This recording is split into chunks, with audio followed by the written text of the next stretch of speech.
This is like a summer blockbuster, your only thoughts as you indulge in the chaotic yet incredible joys of the run. A game so unique, it'll never be replicated.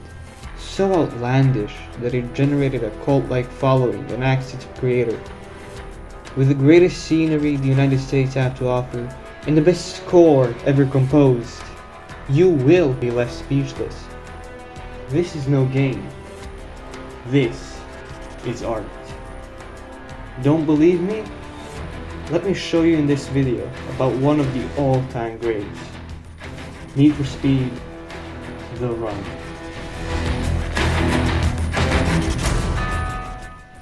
This game is a prime example of how to master the elements and create a driving sensation unlike any other. Piloting your dream car at over 300 km per hour through dust storms, the urban jungle, icy roads, scrapyards while the mob guns you down, and a thrilling run down the mountain as an active avalanche seeks to bury you forever. You aren't playing a game. No. You're taking part in the largest and most lawless race on the planet. Going from San Francisco to New York, you're covering the entirety of the US at breakneck speeds, in an all-out melee against the police and other racers alike. Participating in the most exhilarating hot pursuits this side of the equator. No rules, and no allies. All you have are your driving skills and sheer determination to win.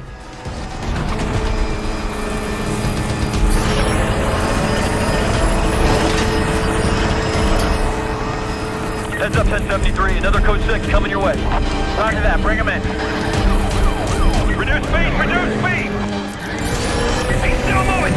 Target's taking off, he's going!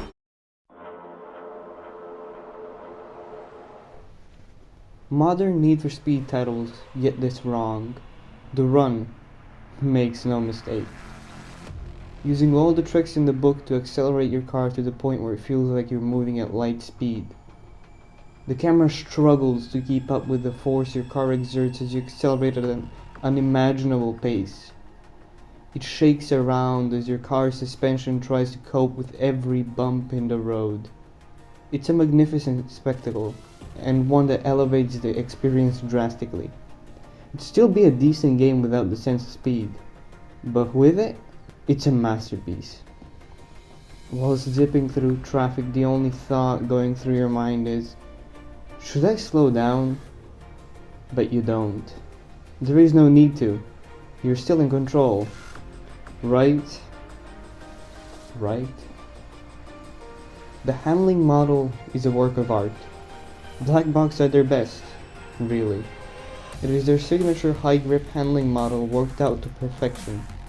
It is predictable, which incites confidence, which in turn makes you drive faster, experience the excellent sense of speed even further, and thus blend these two into a blast of a time.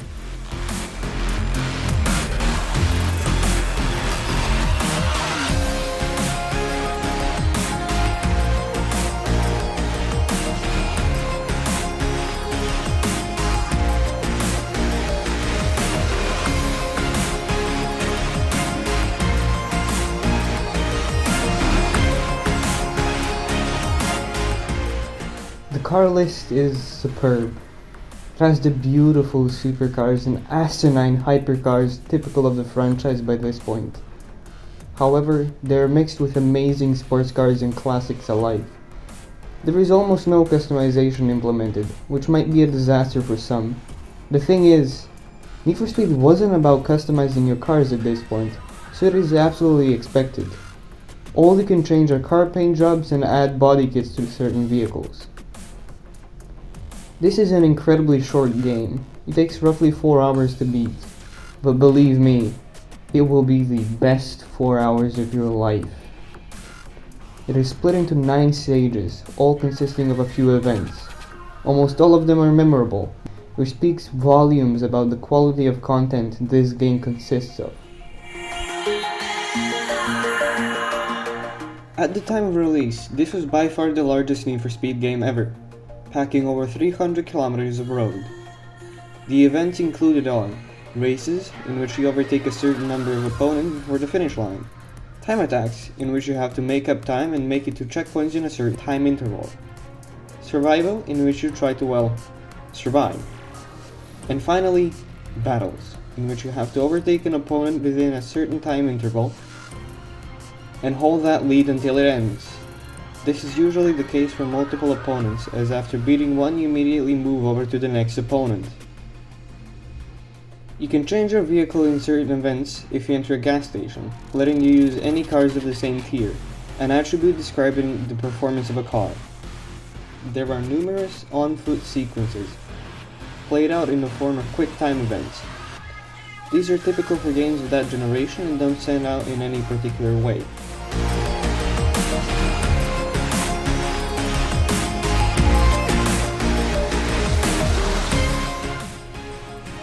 At launch, the run was perceived as an incredibly mediocre and poor game. With time, however, it's gotten its place in the sun, and is now one of the most beloved games of the franchise. Even with its flaws, it is an incredible experience. This is unfortunately too late, as it was a massive financial flop.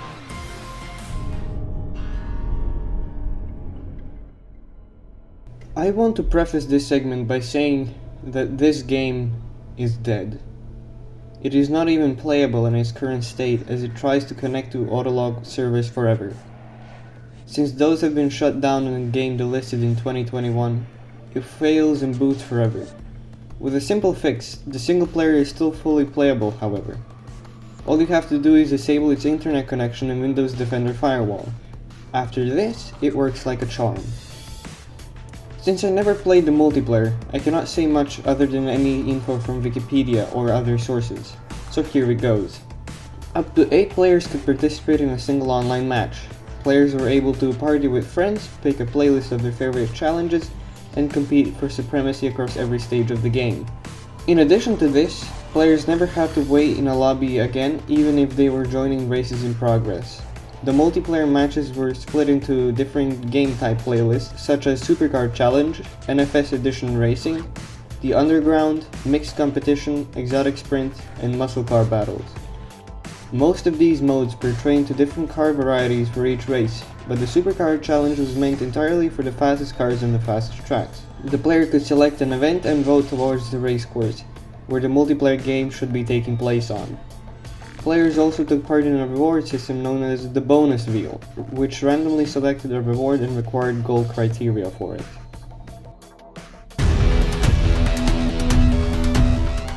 Composed by Brian Tyler and Mike Gordon, it is a godsend. It might be the best racing game OST ever created. It makes adrenaline fill your veins as you narrowly miss speeding traffic and partake in blood-pumping racing. The music is a major ingredient of what makes this game so damn incredible.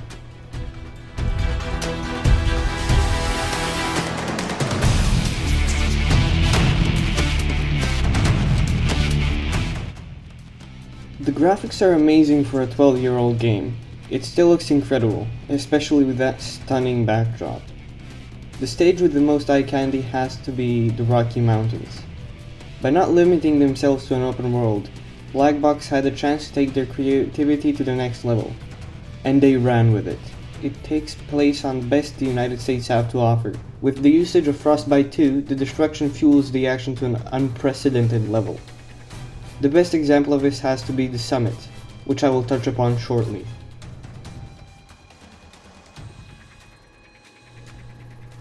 Black Box used a variation of the Frostbite 2 engine, made by DICE Studios, and turned it into a racing game engine. This allowed them to utilize the incredible destruction physics from the Battlefield series and still retain the core driving physics of their racing games. With this, they were able to craft one of the most cinematic racing games ever created. Almost all character animations were made using motion capture suits.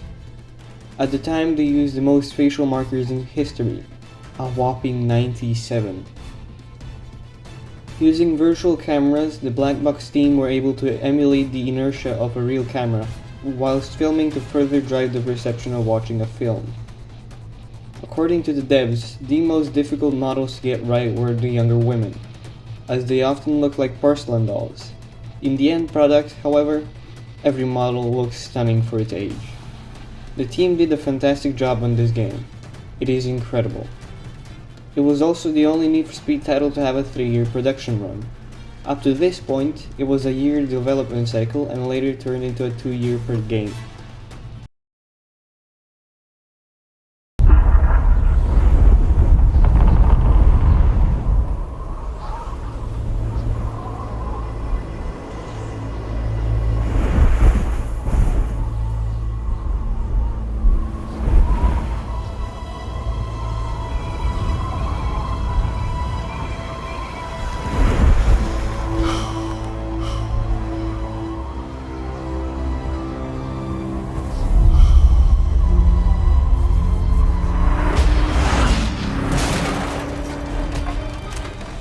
This has to be the greatest racing game level ever conceived. It sees you rush down the mountain in the middle of an active avalanche. Whilst projectiles flying overhead, you break through the mix of ice and rock, falling and try to keep the boulders plummeting at an arm's length. This is a spectacle and a half. Words can only say so little. So I will let the game itself do the talking for me.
Ignoring the fact that this game is actually unplayable in its default state, and the fact that it cannot be purchased on neither Steam nor EA's own desktop app, it is fairly faultless.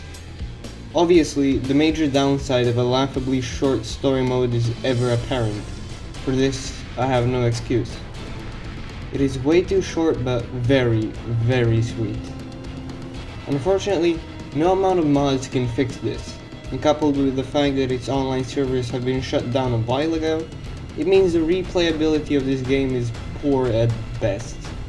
You will install it, play for a few sittings, or one in my case, and uninstall it forever. Maybe come back to it a decade or so later.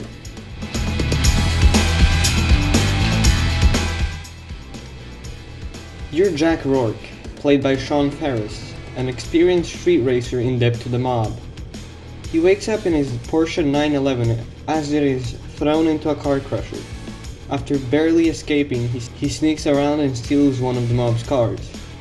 An epic chase sequence ensues, which sees Jack narrowly avoiding a train as he seeks safety. He meets his fixer, Sam Harper, played by Christina Hendricks. They're longtime friends. The scene is set in a restaurant, inspired by American movies of the past. After a short conversation, a deal is struck about the entry into the greatest race of all time, The Run. With a prize pool of $25 million and a $250,000 entry fee and 200 contestants, it is glorious. Why do that? So Jack can pay off his debts to the mob back.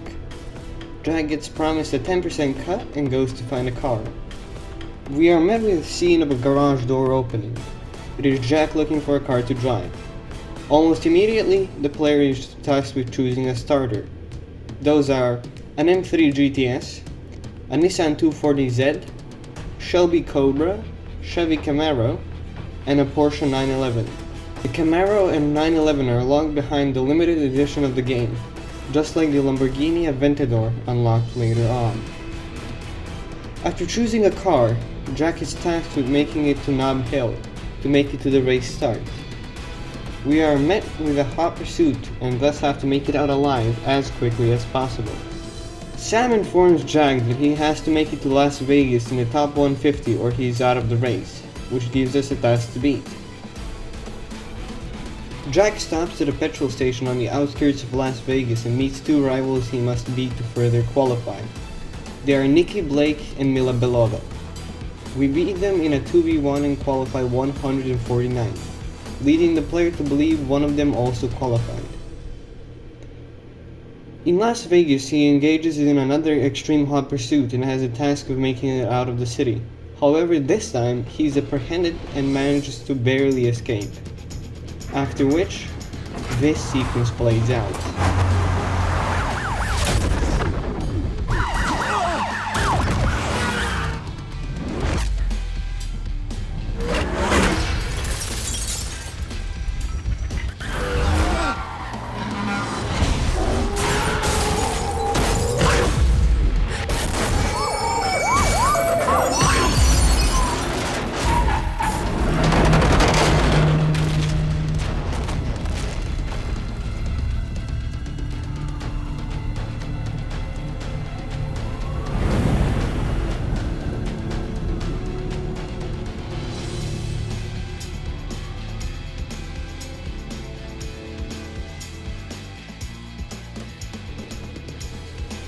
Shortly after, Jack finds a V12 Vantage, Lamborghini Gallardo, and a Porsche 911 GT3 RS on the street.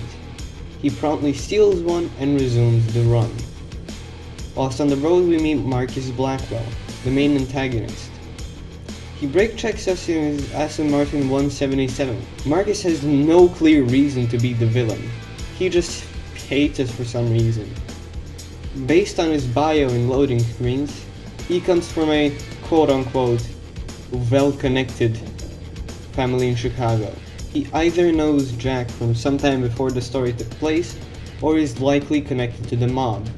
This is the worst part of the story. The main antagonist just doesn't have a clear motive. We continue to race through the US without any meaningful plot point taking place. This is true until we get to Chicago. The mob has a welcoming party for us, and thus the most Blockbuster-esque part of the game happens. Gunfights, police chases, getting chased by a chopper. Firstly, we are once again interrupted by Marcus. He shows us the off-road. He shoves us off the road and we have to make more ground up. However, after making it to Chicago in the top 50, we get a tail. The mob is back. We manage to shake it off and go after Blackwell. However, are T-boned by a mob car and we have to escape on foot with more quick-time events.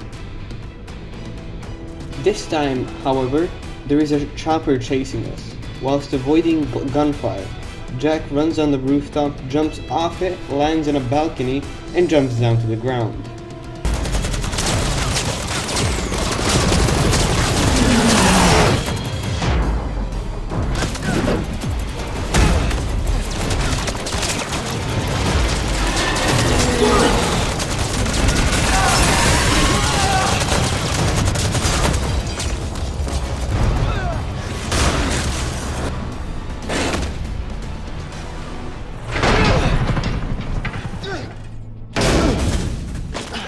He hides behind a dumpster as a police car comes around the corner.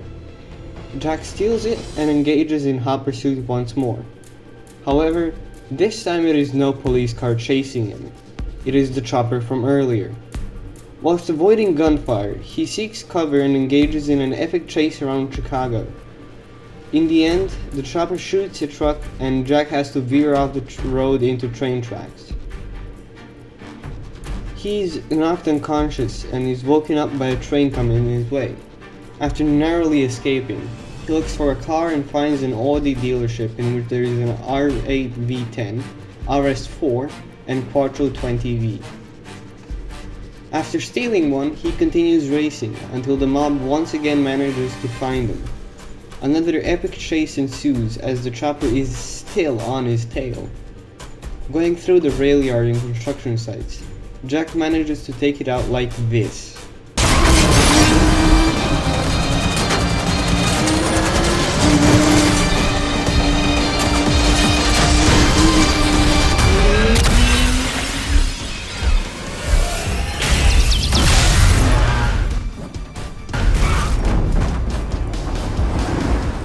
After this, he needs a new car and Sam tells him to go find a man named Yuri. The following scene ensues.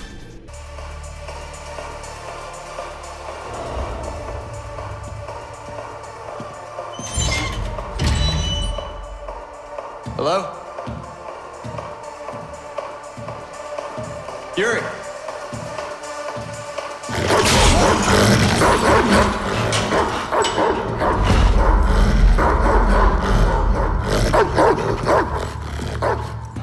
You seem to know me, but I do not know you. Sam sent me. Easy, Shevchenko. He's a friend.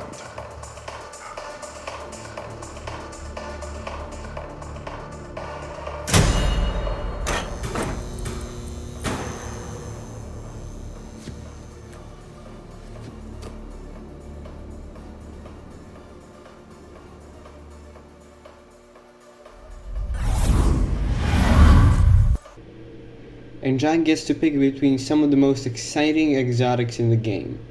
A Porsche 918 RSR, Pagani Huayra, and a Lamborghini Aventador. Next time we see Marcus, it is the end. The final showdown. Everything you've done comes down to this one race. And oh does it deliver. Zipping through traffic, jumping over busy streets, going through the underground at over 300 kilometers an hour, and blasting past the shipyard. This is an incredible finale, one that truly stays with you after you finish the game. It is one of the best final races of the franchise. I will let the game itself do the talking for you.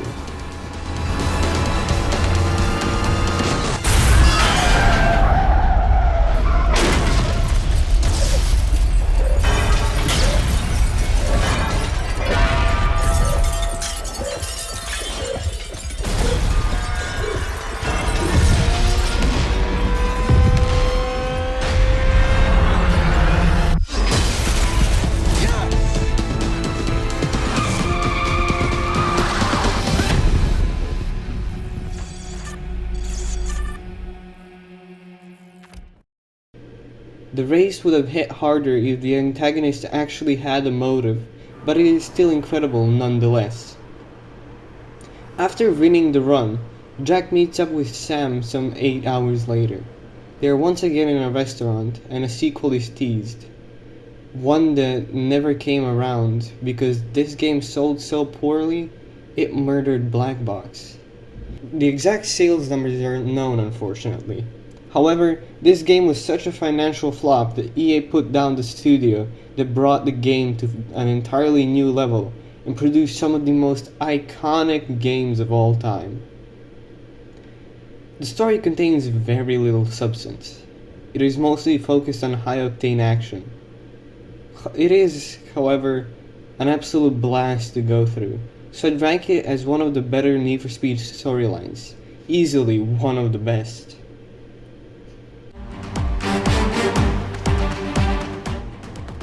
Do not forget this game, for it is an all-time classic that was so poorly received, it buried its maker. However, is remembered as nothing but racing game legend. A playable Michael Bay movie inaccessible to anyone today. This is none other than Need for Speed: The Run.